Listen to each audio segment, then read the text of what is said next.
Okay, let's hold on. They gave you what? But nigga, we got 4 most disturbing Reddit confession posts, bro. I had stopped going on Reddit when I seen some most disturbing shit.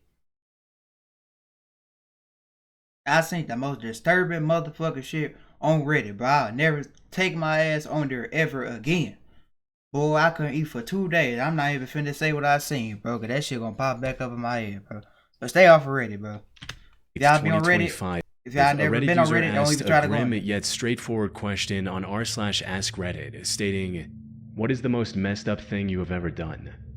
Initially replying, "Watch my video, you dumb nice person." See, gotta get this nigga up out of here, man. You see what I'm talking about, bro? He was one of them hacking ass niggas, bro. Bro, GB, it be them niggas, like, they actually be commented, like, the niggas that got me, they actually was commented. They was actually commented this shit, and they was actually, like, being real. Like, they was actually, like commented on my shit. And they had got me, bro. They wasn't like a bot, like, just saying hi. They was actually commenting like real niggas, like, saying sus shit. To this were filled with either obvious jokes or relatively tame confessions involving relationship drama. However, after about 30 minutes of the post being live, one user replied with a disturbing comment that stood out from the rest. It read, "My shit's secure, I ran over a woman and her child in California in '96. I don't remember the specific city, but I'll never forget it was the intersection between Vanowen Street and Lewis Avenue. I think the mom died, but I don't remember what happened to the kid. I got away scot-free, and I'm only telling this because the statute of limitations already passed." Now, it's not uncommon for people to just make up shocking stories on Reddit for attention. And at first this didn't look any different, until another user did some digging and discovered an LA Times article from July of 1996 about what seemed like the same incident mentioned in the comment. That article, along with others from the time, not only confirmed the OP's claims, but also revealed the horrifying details of what actually happened that day. According to the reports, the victims of this incident were a 19-year-old girl named Ruby Moreno and her 1-year-old daughter. Ruby had taken her daughter to a nearby hospital on the morning of July 29 to treat a few minor cuts she got while playing. She stopped at a relative's house on Vanowen Street on her way back and was about to return home at around 10 p.m. But as she was attempting to get into her car on the driver's side, she heard a loud screeching noise from behind. She looked back and saw a car barreling towards her at 100 miles per hour. According to other witnesses, this car had swerved to avoid hitting a van just seconds earlier, causing it to... They be hacking, getting into your system, They be getting into your system and hacking your shit, burning your router and shit. That's why I'm saying these niggas just be in this bitch just doing anything, bro. Lose control. Seeing this, Ruby panicked and started running from the speeding car with her daughter still in her arms. Unfortunately, luck wasn't on her side that day. I got a whole bunch of what's it called my shit. She tripped into the street and was struck by the car moments later. I got a whole bunch of like fucking antivirus shit or all that protection shit, so they can't get back at my shit like that. The impact sent her flying over a parked car and onto the roof of another. The baby was also tossed several feet into the air before falling on the asphalt. Miraculously, the baby didn't receive any lethal injuries and was able to survive without any lasting damage to her body. Ruby, however, wasn't as fortunate. She was rushed to the hospital but succumbed to her injuries the same night. As for the driver that hit her, witnesses reported him trying to flee the scene, hitting another parked car and then a curb before successfully getting away. And from everything I could find, the perpetrator was never identified or arrested. So, if this Reddit user was telling the truth, there's a real chance he was the driver behind the brutal hit and run nearly 3 decades ago. The report from 1996 also mentioned that the driver was likely intoxicated due to the way he behaved after hitting Ruby. And when asked, the user admitted that this was the case. Were you drunk at the time, as the article says, or were they wrong about that? Inebriated, sure, more high than drunk. I was on a lot of junk back there. But the most disturbing part of his confession was just how cold and remorseless he seemed about the entire incident. Bro, niggas think that, like, nigga, you could get away, like, just, like, commenting shit like this, bro. You know the FBI being this bitch tracking your comments and shit, bro. They could... Why no sympathy? Was this on purpose? No, but it's... been so long, it's like a whisper of a memory. Do you think about how that child has to live without a mother now? Genuinely asking, you seem stone cold. It's been 30 years. That child probably has children of its own. I seem stone cold because I've already been through all the stages of emotions. I've justified myself, I rotted with guilt, I've had sleepless nights. I'm an old man now and I'm waiting to die any moment. I can't change what I did.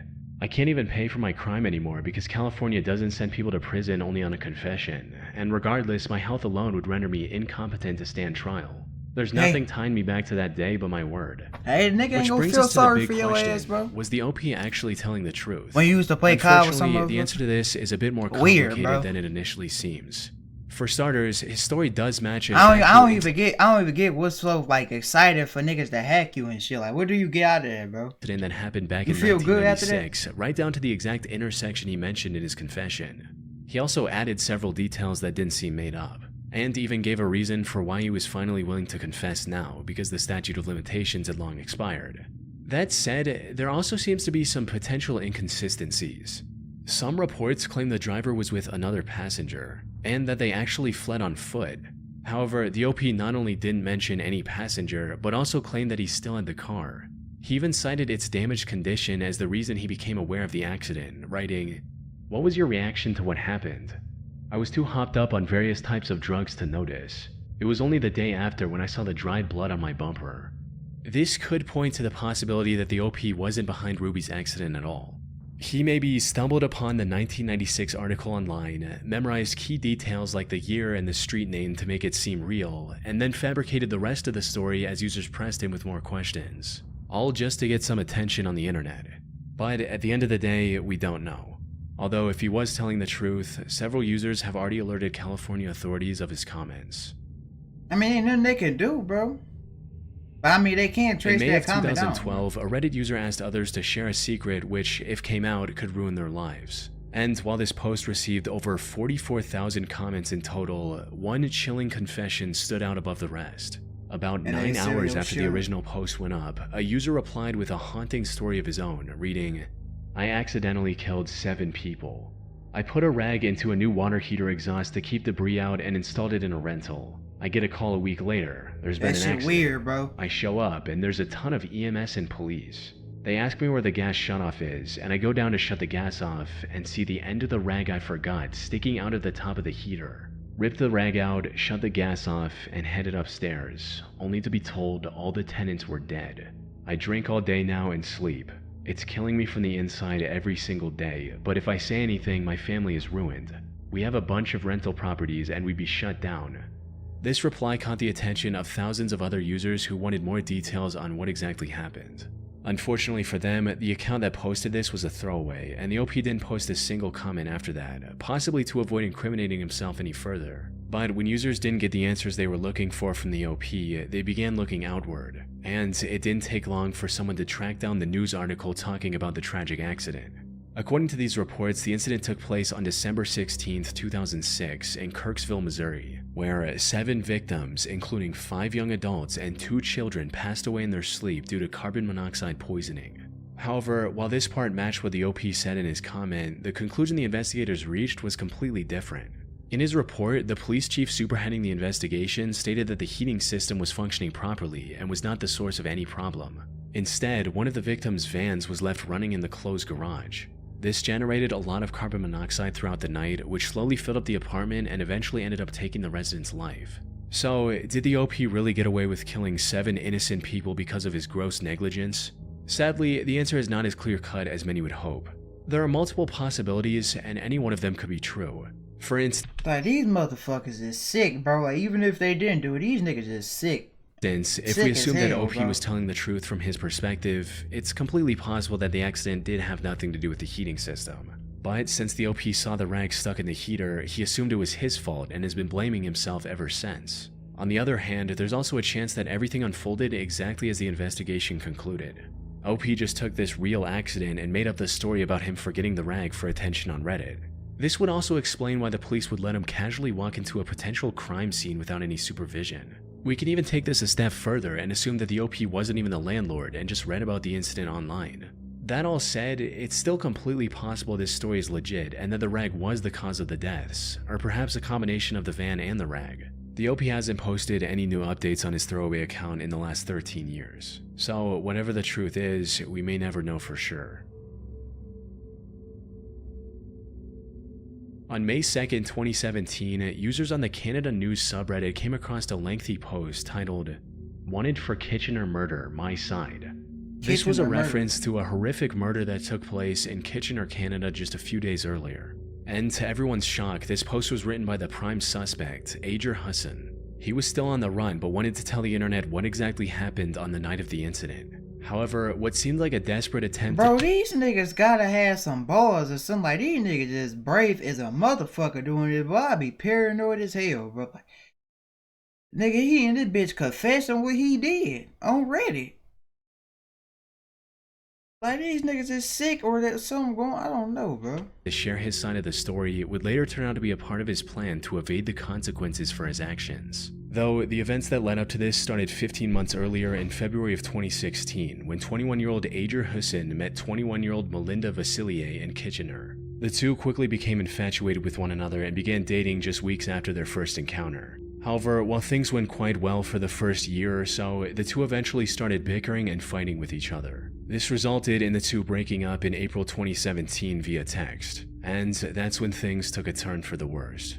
Not long after their breakup, Ager attempted to break into Melinda's home through her patio, but was spotted by her what the fuck? friend Anna and her boyfriend. They also called the police on him, forcing him to leave I fuck with Melinda you too, alone. GB. However, he kept texting her. Yeah, we gotta play some shit for sure. I'm gonna let you know when my P5 come, bro. After this incident, asking to meet her at least one last time.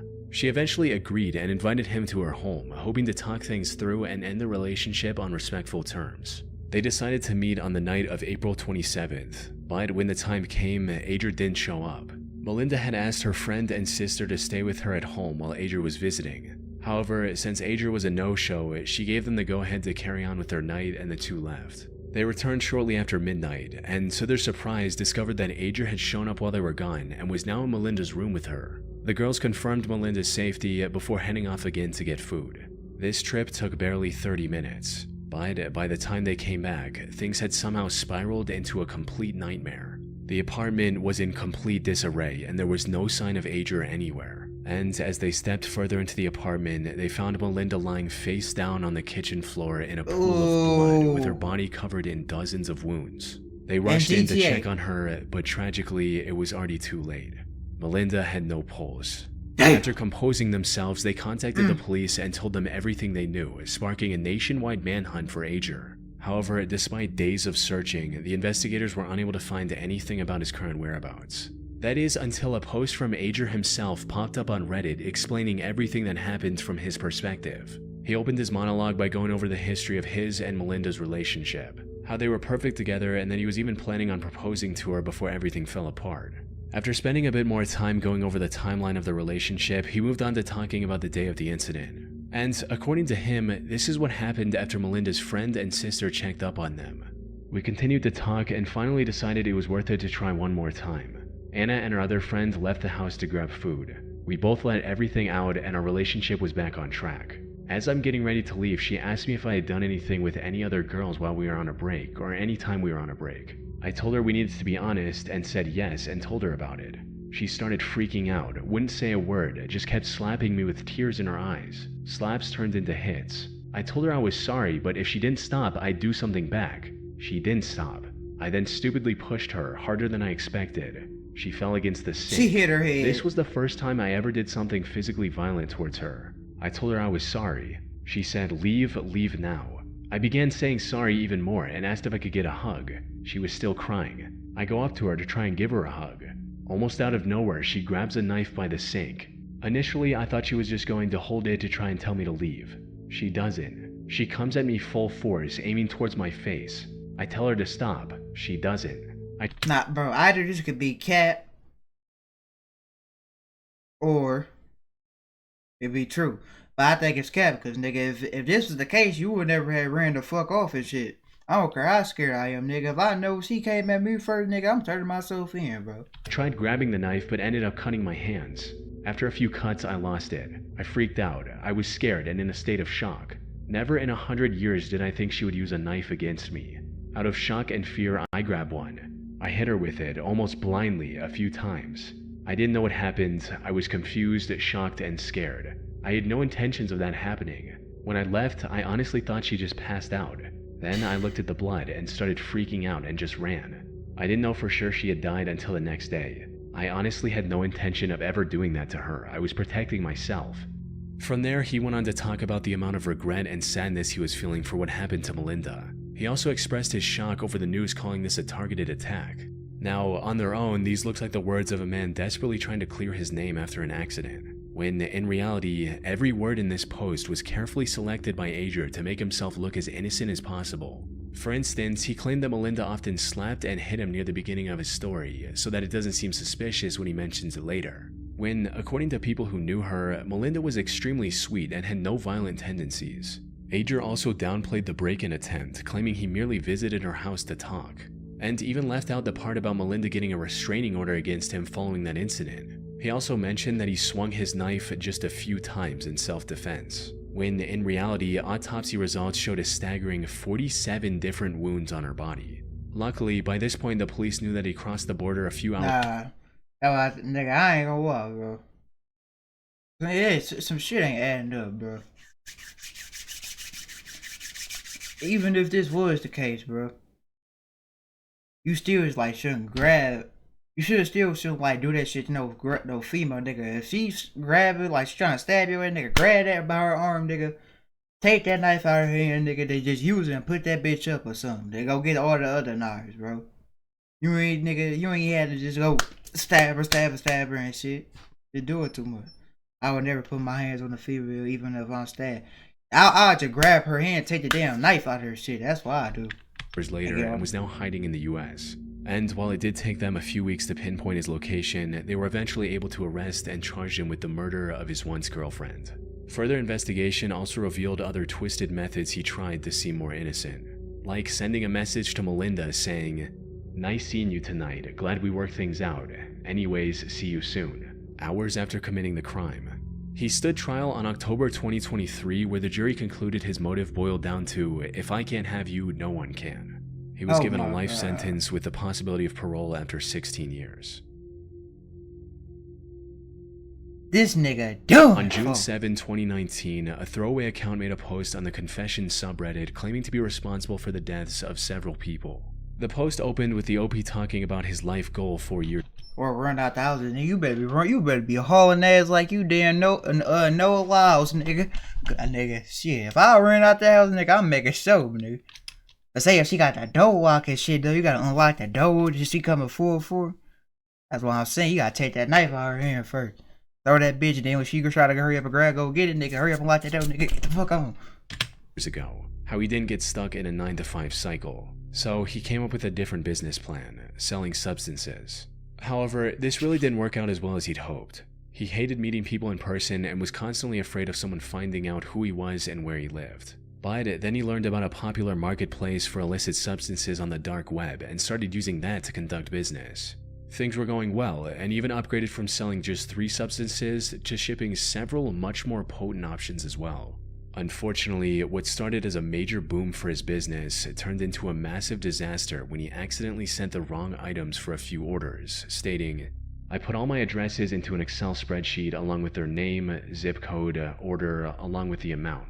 At the time, I was selling some super white powdered The f***le was also a white powder. Very similar consistency. Oh, it was We gonna say You're not gonna say the real word. We're gonna say She was on that damn, or he, I forgot what he said, was on that Story short, my Excel messed up or I messed up, and about 7 people's orders were filled in as or that cocoa. Orders. They all went out. That I cocoa didn't notice puff. and kept doing my thing for a few days. After about 5 days, someone contacted me and told me their friend died from my I immediately called BS and went to check my order log and scale up how much I had of my left.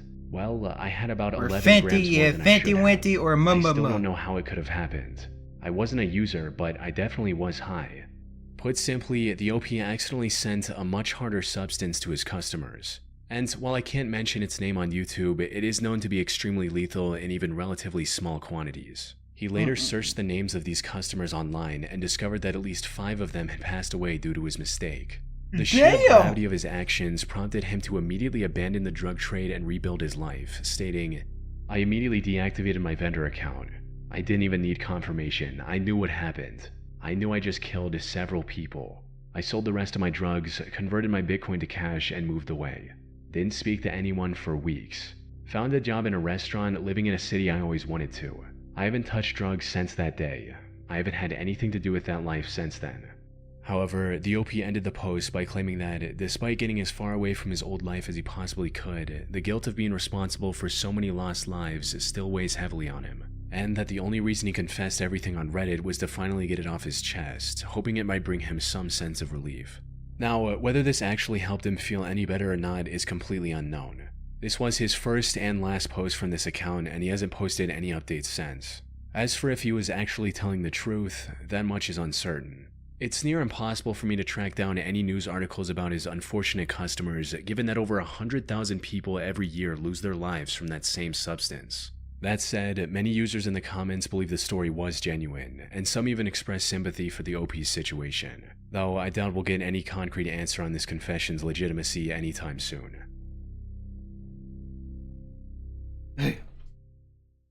That shit crazy, man. On May 8th, Y'all gotta stay away from that cocoa, man.